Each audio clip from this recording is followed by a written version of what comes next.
चलो, Yes. तो Akshat, give us a brief introduction about yourself जिससे हम लोग आगे स्टार्ट कर सके। So I am Akshat Dubey. I am 23 years old and I have been born and brought up in Jabalpur, Madhya Pradesh. My father is Mr. JP Dubey and he is a businessman. My mother is Mrs. Nishibala Dubey and she's a homemaker. I have a sister, Anshita Dubey.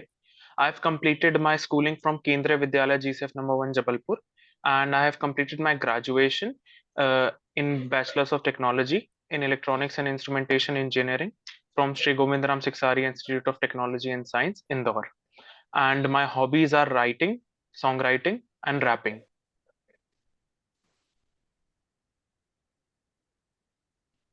ठीक, तो अक्षत, आप song writing करते हैं, खुद का कुछ piece लिखते हैं जी मतलब ऐसे? जी जी सर।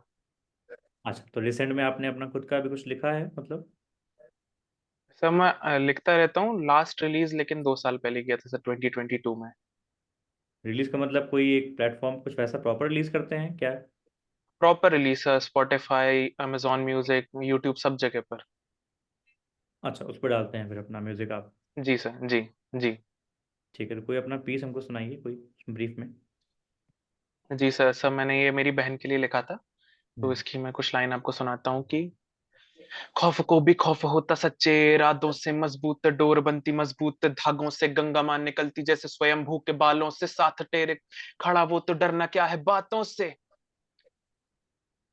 तुझको है मनाए जो रुकने को मनाए, जो उनकी ना ये सोचना तुझको तो है जीतना, चलते चलना अपने पथ पे, जीत से न चौकना, हार से भी होगा सामना पर वो हार ना रुकावट है वो, तू हार नहीं मानना, खुद को है तू जानती या तुझे है जानना, बनने के बाद संभलने के बाद बस शंभू को ही मानना था, उसके ही ये प्लान है। ठंड के दिनों में तू वो ऊर्जावान धूप है, खुद को भी तू जान ले, तू आत्मा में डूब के, दृष्टि मात्र लक्ष्य हो निशाना ये अचूक है, वासुदेव रण में थे वो सारथी के रूप में। बढ़िया। अक्षत, एक बात बताइए, आपने दो टर्म सुने होंगे, FDI और FII। जी sir, FDI and. DI and FII, जी सर। कुछ अंतर होता है इनमें? क्या होते हैं दोनों? सर एफ आई आई तो नहीं सुना है मैंने, एफ पी आई सुना हुआ है। F D I and F P I. FPI बताइए, कुछ वैसा ही होता है, सर बताएं। F P I sir foreign portfolio investor होते हैं, F D I foreign direct investment. Foreign direct investment sir long term के लिए होती है। इसमें बेसिकली जो फॉरेन के इन्वेस्टर्स रहते हैं वो कैपिटल हमारे जो इंफ्रास्ट्रक्चर प्रोजेक्ट्स रहते हैं या लॉन्ग टर्म के लिए इंडिया में इन्वेस्ट करते हैं, और एफपीआई में सब फॉरेन पोर्टफोलियो इन्वेस्टर्स हमारे शेयर मार्केट में एक रिलेटिवली शॉर्ट टर्म के लिए इन्वेस्ट करते हैं कैपिटल। ठीक है, तो इसमें से कौन जो है प्राइमरी मार्केट में इन्वेस्ट करता है, कौन जो है सेकेंडरी मार्केट में इन्वेस्ट करता है? सॉरी साहब, मुझे पता नहीं है इस बारे में। प्राइमरी मार्केट सेकेंडरी मार्केट के बीच में डिफरेंस कुछ पता है उसके बारे में? नहीं सर अभी। ठीक। कासा एक टर्मिनोलॉजी होती है बैंकिंग में, बहुत फेमस टर्मिनोलॉजी होती है। क्या होता है yes CASA? Sir. Sir current accounts and savings account sir, ये चीपेस्ट सोर्स होता है बैंक के लिए कैपिटल लेने के लिए। एक सेकंड पॉज करो। श्वेता और सौम्य, अपना आप लोग कैमरा बंद कर लीजिए। श्वेता और सौम्य, अगर आप लोग ऑडिबल हैं, मैं ऑडिबल हूँ आप लोग को, तो अपना कैमरा, सॉरी कैमरा तो बंद ही है, मतलब आप स्विच बंद कर दीजिए, सिस्टम बंद कर दीजिए, डिस्कनेक्ट कर दीजिए, मैं दोबारा कॉल करूंगा आपको। चलिए, आप कंटिन्यू करिए। तो current accounts and savings accounts को साथ में कासा बोलते हैं, और ये चीपेस्ट सोर्स होता है बैंक के लिए डिपॉजिट एक्सेप्ट करने का, ताकि वो आगे लोन्स एंड एडवांसेस में उसे दे सकें कस्टमर्स को अपने। कैसे ये डिफरेंट होता है FD RD से? सर एफडी और आरडी में सर हमको ज्यादा इंटरेस्ट देना पड़ता है, और वो एक मतलब वो टाइम डिपॉजिट होते हैं सर, और ये होता है डिमांड डिपॉजिट में आता है कासा। इसमें जब भी कस्टमर चाहेगा तो वो बैंक से अपने अकाउंट से वो पैसे निकाल सकता है। पर एफडी और आरडी में एक टाइम पीरियड पहले से निश्चित रहता है कि इतने समय के लिए रहेगा। उसमें एफडी और आरडी में हम पहले भी निकाल सकते हैं, पर उसमें शायद कम इंटरेस्ट मिलता है उस पीरियड के हिसाब से जितने पीरियड तक वो इन्वेस्टेड रहा पैसा। ठीक, ठीक। अक्षत, आपने बताया आप जबलपुर से हैं, तो जी सर। जबलपुर में कोई फेमस जगह या फिर कोई, मान लीजिए मैं कल को घूमने जाऊं तो आप कहाँ घुमाएंगे मुझे? सर मैं आपको सबसे पहले भेड़ाघाट में घुमाऊंगा सर। हमारे यहाँ से हमारा जबलपुर का सौभाग्य है कि नर्मदा नदी जबलपुर से होके जाती है।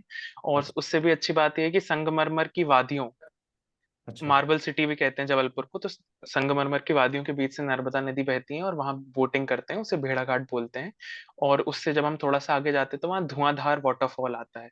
तो बेसिकली वर्ल्ड फेमस धुआंधार वाटरफॉल है। वहां पे ऐसा लगता है कि पानी धुआं जैसा बन गया है, इतनी एनर्जी से वो गिरता है वाटरफॉल में। अच्छा। यहाँ घुमाऊंगा सर।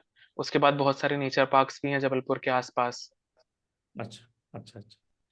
ठीक है, बढ़िया। ओवर टू यू, यश।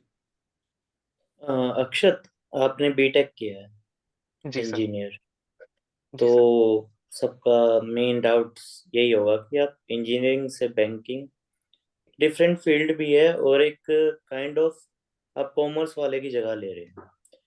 तो आप वो 11th 12th और अपने ग्रेजुएशंस में पूरा कॉमर्स करके आ रहे हो, 5 7 साल से इसी फील्ड में है, और जी इन सर। कंपैरिजन आपको एक्सपीरियंस नहीं होगा, आप जानते हुए टर्म्स भी नहीं पता होंगी commerce.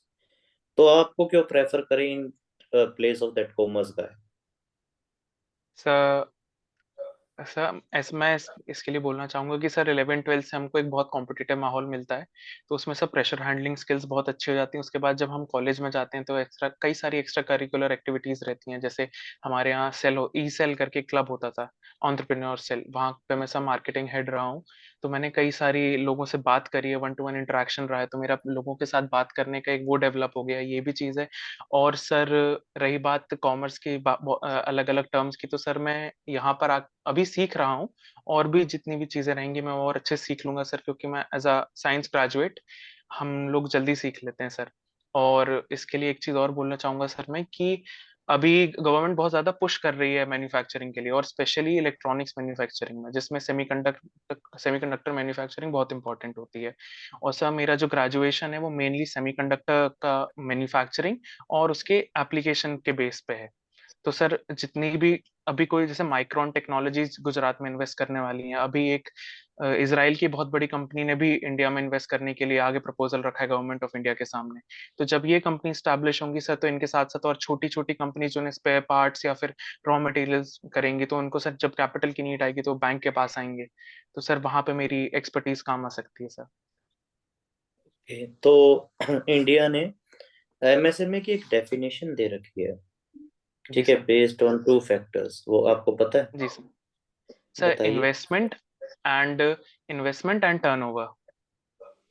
Okay, and micro small and medium के कुछ आपको क्राइटेरिया? सर माइक्रो के लिए इन्वेस्टमेंट 1 करोड़ से कम होनी चाहिए और टर्नओवर 5 करोड़ से कम। एंड स्मॉल के लिए इन्वेस्टमेंट 5 करोड़ से कम और 1 से 5 करोड़ के बीच में 10 crore, 10 crore and turnover 20 crore. And medium के सर 50 करोड़। आगे बोलिए। एंड सर मीडियम के लिए सर 50 करोड़। इन्वेस्टमेंट 20 करोड़ है और टर्नओवर 50 करोड़। आपने बहुत चीजें गलत की। एक तो first is 1 crore and 5 crore, 5 का मल्टीपल, ठीक है। 10 करोड़ एंड 50 करोड़, 5 का multiple, and 50 crore and 250 crore, 5 का मल्टीपल। ओके, ऐसे याद रह सकता है आपको। ओके। आप श्योरली आपने सर। सेमीकंडक्टर की बात की, तो जी सर। हमने किसी कंपनी के सीईओ को कोई अवार्ड दिया है, आपको पता है? Semiconductor sir company. अभी सर फॉक्सकॉन ताइवान की कंपनी है, उसके सीईओ को अवार्ड मिला शायद। क्या मिला है? जान सर मेरे ख्याल से सर पद्मश्री अवार्ड है शायद, या पद्म पद्मश्री या पद्म भूषण। भूषण। पद्म भूषण, पद्म भूषण मिला है। सॉरी तो सर। हमने, नो इश्यूज, हमने कितने भारत रत्न अनाउंस किए हैं इस बार? सर 5 भारत रत्न अनाउंस किए हैं सर। और रिसेंटली कितने किए थे, अभी 2 3 दिन पहले? सर सर पहले 2 करे थे, अभी रिसेंटली 3 करे हैं सर। 3 पता है आपको किस किस को किए हैं? जी सर 3 इसमें से सर एल के आडवाणी जी को मिला है, वो एंड तो पुराना चौधरी हो चरण। गया। अभी रिसेंटली 3। अभी recently 3 sir M S Swaminathan sir, green revolution का जिनका हाथ था ग्रीन रेवोल्यूशन में। And sir PV Narasimha Rao. जिनकी लीडरशिप में 1991 में एलपीजी रिफॉर्म्स आए थे। एंड सर चौधरी चरण सिंह जी, ओके। ये। अब जी सर। आपने प्रेफरेंस क्या दिया है इसमें फर्स्ट पे? Sir union preference bank of India, union bank of India. क्यों? बाकी सब तो पीएनबी करते हैं, आपने यूनियन क्यों किया?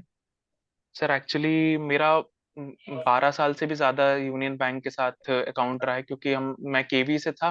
तो 2012 के आसपास केवी और यूनियन बैंक का पैक्ट हुआ था, जिसमें हमारी फीस डायरेक्ट यूनियन बैंक से जमा होती थी। तो मेरा बहुत अच्छा एक्सपीरियंस रहा है सर 12 सालों का यूनियन बैंक का, इसलिए मैंने यूनियन बैंक फर्स्ट प्रायोरिटी भरा था सर।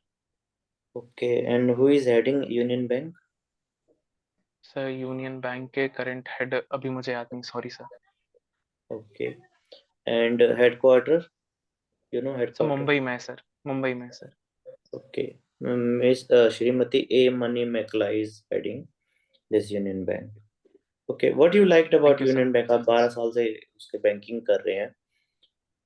जी सर। सर यूनियन बैंक का जो व्योम मोबाइल बैंकिंग ऐप है, वो बहुत ज्यादा, मेरे को बहुत ज्यादा अच्छा लगा और इजी टू यूज लगा चलाने में और समझने में। और सर जो वहाँ पे एक कई नई सर्विस चालू हुई थी सर, पैसे जमा कराने के लिए हमको स्लिप लिख के नहीं जाना पड़ता था, डायरेक्ट वहाँ पे कस्टमर मित्र करके एक बैठे होते थे, आप उन्हें पैसे दो और वो डायरेक्ट जमा कर देते थे सर, तो उसमें बहुत ज्यादा ईज हो जाता था। ठीक है। अब आप और मुझे ये क्राउड बताइए, मैनेजमेंट भी जैसे बहुत अच्छा था सर। अब मुझे ये बताइए, जैसे आपके एरिया में ना, आपके एरिया में यूनियन बैंक है, उसका नाम था, बट अब एक नया प्राइवेट बैंक खुल गया वहाँ पे, और आप एज अ प्रोबेशन ऑफिसर जाते हैं और आपको ब्रांच मैनेजर टास्क देते हैं कि जो यूनियन बैंक की पहले प्राइड थी उस एरिया में, जो प्राइवेट बैंक्स लेके जा रहे हैं, आपको वापस वो प्राइड लेके आनी है।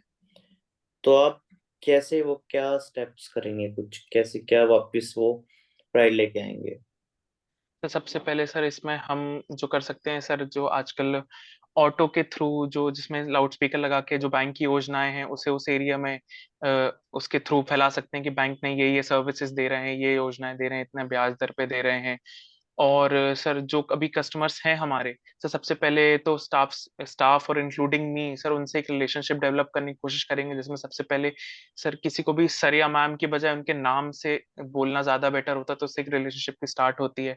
उसके बाद सर जब उनसे रिलेशनशिप बन जाएगा सर, तो उसके बाद उनसे बोलेंगे कि आपके भी अगर पहचान में और कोई लोग हो तो नहीं, यूनियन बैंक की सर्विसेज अगर आपको अच्छी लगी हो तो उन्हें बताइएगा।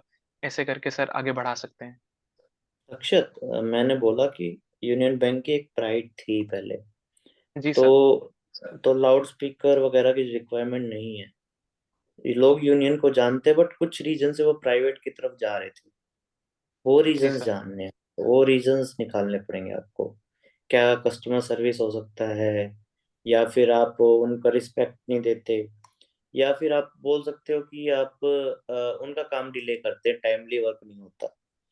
तो ये जी चीजें पे सर। फोकस, मार्केटिंग में नहीं जाना वहाँ पे हमें। जी सर। जी सर। और बात रही नाम लेने की, हर का अलग अलग रिएक्शन होता है।